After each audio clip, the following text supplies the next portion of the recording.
तालुक्यात पुन्हा एकदा विमान दुर्घटना घडल्याची धक्कादायक घटना समोर आली आहे। विशेष म्हणजे काही दिवसांपूर्वी उपमुख्यमंत्री अजित पवार यांच्या अपघातामुळे चर्चेत आलेल्या गुणवडी परिसरातच हे प्रशिक्षणार्थी विमान कोसळल्याने खळबळ उडाली आहे।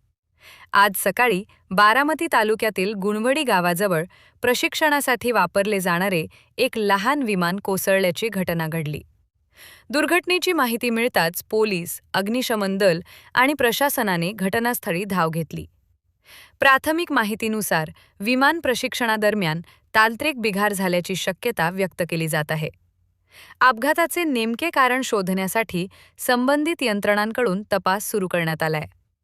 विशेष म्हणजे काही दिवसांपूर्वी याच परिसरात उपमुख्यमंत्री अजित पवार यांच्या ताफ्याशी संबंधित अपघाताची घटना घडली होती।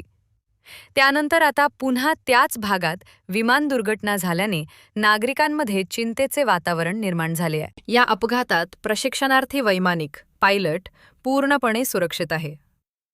प्रशासनाने नागरिकांना घटनास्थळी गर्दी न करण्याचे आवाहन केले आहे।